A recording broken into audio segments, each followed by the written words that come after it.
નમસ્કાર મિત્રો, ગુજરાતી જ્ઞાન વાર્તામાં તમારું સ્વાગત છે। ચાલો આપણે એક નવી વાર્તાની શરૂઆત કરી। આપણે સાવ અચાનક ભટકાયા, એકબીજા સાથે કામ કરવાનું આવ્યું, સાથે કામ કર્યું। આપણને એકબીજાની કંપની ગમતી, કામ હોવાને કારણે મોટાભાગનો સમય સાથે વિતાવવાનું બનતું। ક્યારેક કોઈ અસાઇનમેન્ટને બહાને બીજા કોઈ શહેરમાં ભેગા પ્રવાસે જવાનું બનતું। ત્યારે કામ અને કામ સિવાયના સમયમાં પણ આપણે સાથે રહેતા, સતત સાથે રહેવાની મજા આવતી। ખૂબ જ ઓછા સમયમાં આપણે એકબીજાની ઘણા નજીક આવી ગયા। એકબીજા વિના રહેવાનું મુશ્કેલ થવા માંડ્યું। આખો દિવસ ઓફિસમાં સાથે રહેવા છતાં ઘરે પહોંચીને વોટ્સએપ પર ચેક કર્યા વિના આપણને નહીં ચાલતું। ઘરે પહોંચીને તરત આપની ચેક શરૂ થતી। શું કરે છે? શું નાસ્તો કર્યો? I miss you. અચ્છા સાંભળ, આજે મોમ ડેડ સાથે ફિલ્મ જોવા જાઉં છું। છી, તું હજુ તારા મોમ ડેડ સાથે જ ફિલ્મો જુએ છે? હા ભાઈ, બહુ સારું। તમને છોકરાઓને અડધી રાત્રે બહાર નીકળવાનું પોસાય, અમને છોકરીઓને નહીં પોસાય, એટલે અમારે તો મોમ ડેડ સાથે જ જવું પડે છે। તું મારા વિના ફિલ્મ જોવા જઈશ બેબી? ઓહ માય બેબી, ચલ, તમે જે થિયેટરમાં જાઓ છો ત્યાં હું પણ આવીશ। ફિલ્મ અને તને બંનેને સાથે જોઈશ। ના ના ના, પાગલ છે કે શું? મારા ડેડને ગંધ આવી જશે તો આપનું આવી બનશે। એમને ખબર છે કે આપણે સાથે કામ કરીએ છીએ। કની નહીં થાય હવે, તારો બાપ કની માંગ નોકરી કરે છે। મારા જેવા તો ત્યાં કેટલાય છોકરાઓ હશે। એમ કની અમસ્તા જ એમને મારા પર વહેમ થશે કે હું એમની લાડકવાઈને લાઈન મારવા આવ્યો છું। યક, તારી લેંગ્વેજ તો જો। અને તું મારા ડેડીને માંગથી ક્યારે બોલાવીશ? આમ, તારો બાપ શું કરે છે? અલે અલે, સોલી, મજાક કરે છે ને મારી અને મારા ડેડીની? અરે નહીં, હું શું કામ એમની મજાક કરવાનો? આ તો જસ્ટ મારી ભાષા જ તોછડી છે। હું તો મારા પપ્પાને પણ ડોસો કહું, ડોસો। બાકી મને એમના માટે બહુ રિસ્પેક્ટ છે। આફ્ટર ઓલ એમના એફર્ટ્સને કારણે જ તો તું મને મળી છે। You just shut up. I am sorry.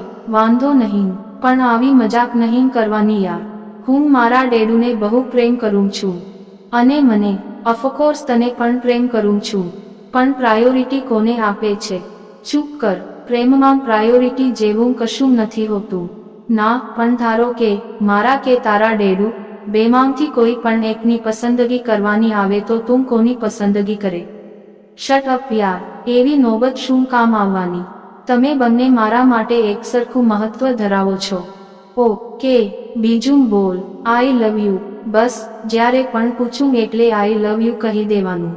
બીજું કની આવડે કે નહીં? ના, તને પ્રેમ કર્યા પછી મારે બીજું કશું જ નથી શીખવું। તું મળી એટલે બધું જ આવડી ગયું। વેરી સ્માર્ટ છું જ ને, તારા જેવો ડમ નથી। અચ્છા સાંભળ, ડેડુ બોલાવે છે, જવું પડશે। કાલે મળીએ। ફિલ્મ દરમિયાન તો મમ્મી ડેડી પાસે હશે એટલે મેસેજ નહીં થશે।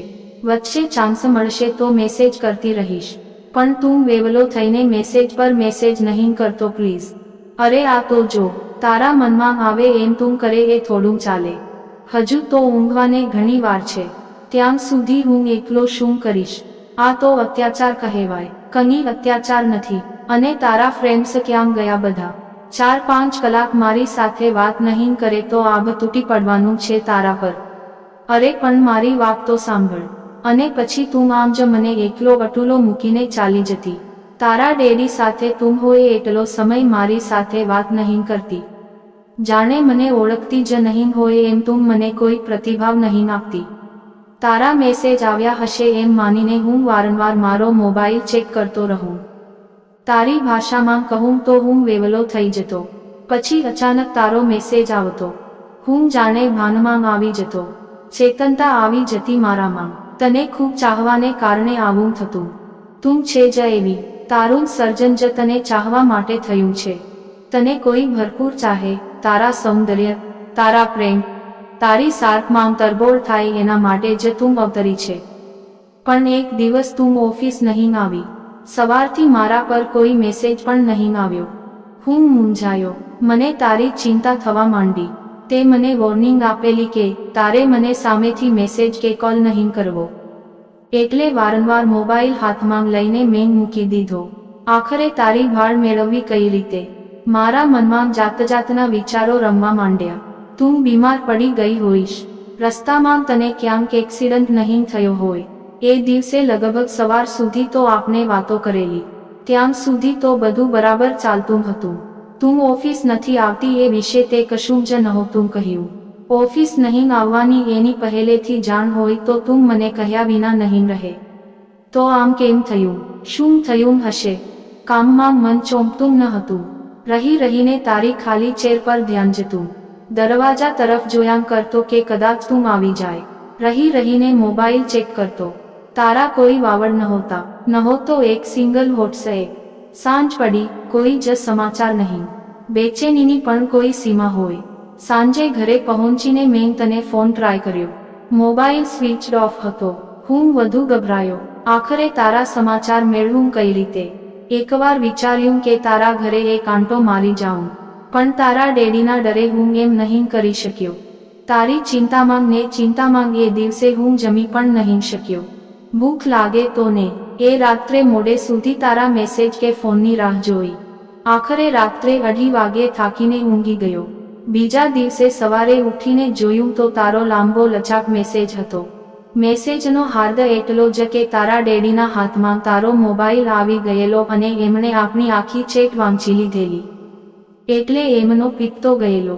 એમાં વળી આપણી કાસ્ટ વચ્ચે જમીન આસમાનનો તફાવત હતો. એટલે તારા ડેડીએ તને નોકરીએ રાજીનામું આપી દેવાનું કહ્યું, જેથી આપનું મળવાનું બંધ થાય અને આપનું પ્રકરણ આગળ નહીં વધે. અને તે ઓફિસમાં મેલ કરીને રાજીનામું પણ આપી દીધું.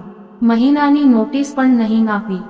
અને રાત્રે મોડેથી લાંબો લચાક મેસેજ કરીને બ્રેકઅપનો મેસેજ કર્યો. તે મારી જરાય ચિંતા નહીં કરી. તારા ડેડીને જરા સરખું સમજાવવાનો પ્રયત્ન સુદ્ધાં નહીં કર્યો. બસ ડેડીએ કહ્યું એટલે મને તરછોડી દીધો. તે સાબિત કરી દીધું કે મારા અને તારા ડેડીમાં તે તારા ડેડીને પસંદ કર્યા. આમ અચાનક નો મેસેજ કર્યો એને તું બ્રેકઅપ કહે છે. પણ હું નથી માનતો કે આપનું બ્રેકઅપ થયું હોય. હું તને હજુ પણ પ્રેમ કરું છું. રોજ તારી યાદ આવે છે. તારી સખત યાદ આવે છે. 6 મહિના થઈ ગયા હોવા છતાં હજુ તારા વિના રહેવાતું નથી. આને તું બ્રેકઅપ કહે છે? હું વેવલો થઈ ગયો છું, વેવલો. આવી વાર્તા સાંભળવા માટે ચેનલ સબસ્ક્રાઇબ અને વિડીયોને લાઇક કરજો મિત્રો. ધન્યવાદ.